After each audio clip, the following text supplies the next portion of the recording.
Get ready, Staten Island. It's time to celebrate 5 years of Ferry Hawks baseball. Join us Friday, April 24th through Sunday, April 26th for our first homestand of the season and our 5th anniversary celebration. Score big with $5 tickets. Grab $5 domestic draft beers. Enjoy $5 popcorn. And yes, 2 Nathan's hot dogs for just $5. Visit ferryhawks.com now to lock in your seats. Listen, all you New Yorkers. Excuse me. Taxi. Okay, man, we're looking around. This is the 77 WABC minicast. Let's go to Brilyn Hollyhand at Auburn University. You just heard Bill O'Reilly giving me credit. Thank God for Bill O'Reilly and Mark Simone, a few others. I'm the guy who broke the whole Met Mamdani curse story. I'm the guy. I called Mr. Met an anti-Semite before anybody else, and yet people like Clay Travis are taking credit around the country for the Met curse. And I love Clay. Love him. It ain't him. That's all me. That story is all me. Stevie Cohen reaches out to Jeffrey Lax. Not a word to Sid Rosenberg. But, more importantly, Mamdani and Obama goes to show you the power of Mamdani. He's friendly with President Trump. He's reading nursery rhymes to little kids with Barack Obama. He's not just some angry anti-Semite, communist, socialist, and he's all of those.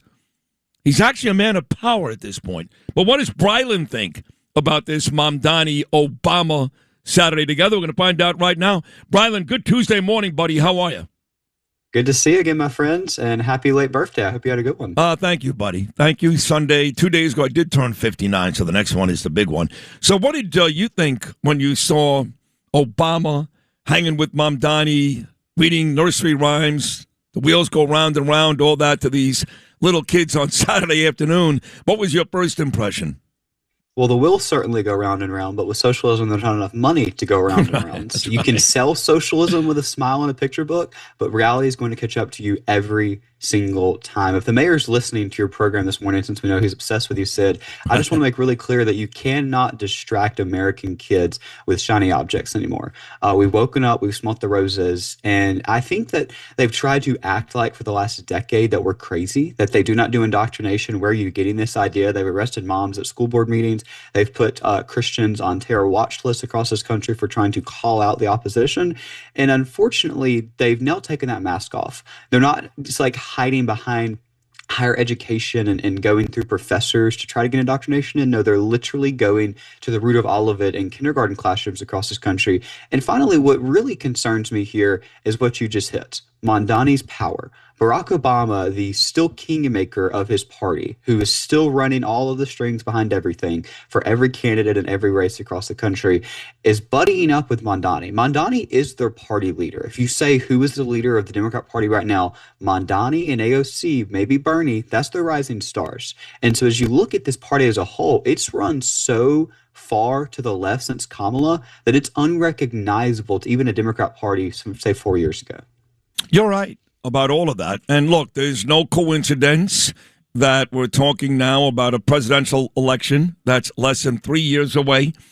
Well, the sane portion of us can't seem to figure out one Democrat that can actually run, right? I mean, Newsom destroyed the state of California. How is he a real presidential candidate? But he will be, of course, but he destroyed the whole state of California. Shapiro in Pennsylvania is Jewish. And he also disappointed me last week when he fell into this war is all about Bibi and Israel. That's a terrible job for a Jewish man to say there in Pennsylvania. I just don't know. AOC, I think, is too young and too dopey. And I don't think that she'll appeal to anybody in states outside of New York and California. So I just don't know anyone that you can really look at right now and say they are a legitimate threat. I think Mamdani could be one day. He keeps saying, I never want to be president. Who knows? He won by a nice margin here in New York. He's gaining popularity. But I do believe that you're right about the kingmaker part of that Obama now may start flexing his muscle over the next couple of years in an effort to make Democrats more viable as we near 2028. And in an effort to continue to keep his public persona before they run Michelle at some point. Because that's coming down the road. What I think the biggest shocker to me here, we talked about that last time. And they decided to go with Kamala Harris instead. Michelle could have won. I know people think that's crazy. If you don't think that's the case, you're somewhere between naive and stupid and closer to the latter. She could have won. In fact, she would have been the favorite. Kamala's a dope. So you still think Michelle has her designs on that office one day? Absolutely. There's definitely not a reason that they've continued to play kingmaker other than keeping, good tabs on the country before they announce a Michelle run. It won't be now. It'll kind of be a last-ditch effort. Say if we get in again, we have somebody popular that gets reelected a few times, and they really need to use somebody out of the woodworks to come in, unite the country, bring everybody together, using air quotes. They'll pull Michelle out of the cupboard. Wow. Here's what I think they'll do in 2028. I had one of our favorite MSNBC reporters call me yesterday. Both of us are big fans of that network. And they interrupted me after class, and they were like, hey, I just have a question for you. And I was like, what is it? And they said, what do you think about the deep bench of the Democrat Party? Are you concerned as a Republican? The what? And I said, I'm sorry. Did you say deep bench and Democrats in the same sentence? Like they can't pick a person. They're like looking around. Anybody, please, if you have a pulse, run for office. They can't find a single coherent person that's not a crazy jihadist to come and support their party. And they landed back to Andy Bashar. And they said that Andy Bashar keeps flexing his muscles. And Andy Bashar is the most similar person to J.D. Vance, kind of the Midwestern, down-to-earth, can drink a Mountain Dew and talk to everybody type person. By the way, there is some truth to that. Talking about Andy out of Kentucky, he's a little more common sense and a little more moderate than some of these, like you said, jihadist psychos. So there is some truth to that. I don't think Andy Bashar will appeal to the majority of the country to win the presidency, but to that point, there is some truth to that. I agree. And that's what I think might happen. I don't think it'll be immediate. I think they're going to start with a far left candidate. They're going to start with the media circling around, the Dems circling their wagons around as far left as they can possibly get. And as the debate stage grows smaller and smaller and smaller, I think there's a possibility we see somebody like Andy Bashar standing. I was going to say Josh Shapiro originally, but he's continued to walk more to the left. So let's say, just for sake of conversation, it's an Andy Bashar. I think at some point we have to do our job and not allow the wool to be covering our eyes and say you cannot separate yourself from the Biden, Harris, Mamdani policies of your party. If you claim to be a Democrat, if you claim to be buddies with these friends, if you claim to be so close with your party, you can't separate yourself. Because remember, Kamala couldn't separate herself from Biden, and that's one of the reasons she was losing in the polls. We cannot let him separate himself and say, "Oh, I'm just a moderate. Look at me. I'm totally separate from this. I have nothing to do with the crazies of the party." No. He's right there with him. He's just got a mask on, and we can't let him get away with it. So a couple of days ago, I wake up to my Twitter account. Two of my best friends in Congress, in fact, my best friends in Congress, are Nicole Maliotakis, great congresswoman here from Staten Island and Brooklyn, and, of course, the king of Rockland County, the man who President Trump calls Mr. Salt, Mike Lawler.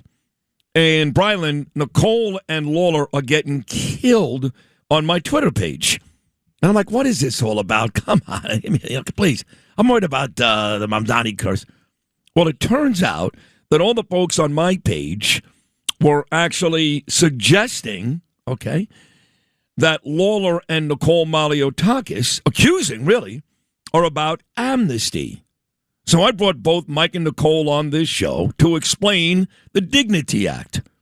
And they explain pretty well that it's not amnesty, but we do have an issue with immigration in this country. They both said, listen, you come here, you commit a crime, you're out of here. You're gone. They made their cases, both of them, why the Dignity Act is not amnesty and why we do need something in place to fix a broken system. What are your thoughts on the Dignity Act? Yeah, I can certainly agree and appreciate that your friends who are great Republicans in our party are fighting to make sure this is not an amnesty bill. I will say that some of the whispers and some of the unfortunates, pulling behind the curtain in our friendly, DC Capitol. That's definitely not a swamp set at all. There's some attempts being made to make this an amnesty bill, and there's some attempts to kind of dirty up the muddy waters right now. Where I have no tolerance for amnesty, and I want to make sure, like your friend said, that this doesn't become an amnesty bill. Why? Because Americans that graduate college can already barely afford a house. They can already barely afford to start a family, and if they can't find a job, they're screwed. And we need to make sure that we have jobs in this country that are not taken by people that try to come in the country. They get the visa that's in this country, and then we can't find them. We need to be in a position where we do not allow amnesty again. I think my love and appreciation for our 40th president at the Gipper. I wrote a book called One Generation Away because of his inspiration in my life to get involved in politics. But I definitely think some of the flaws in that era of politics was allowing amnesty in this country in the name of compassion. And amnesty and compassion in 2026 just can't go in the same sentence. Not because every person that comes into this country is illegal, but because there are Sheridan Gormans and Lakin Rileys in this country who unfortunately can't wake up this morning and go to class because an illegal has not only taken their job, but taken their life. Good point.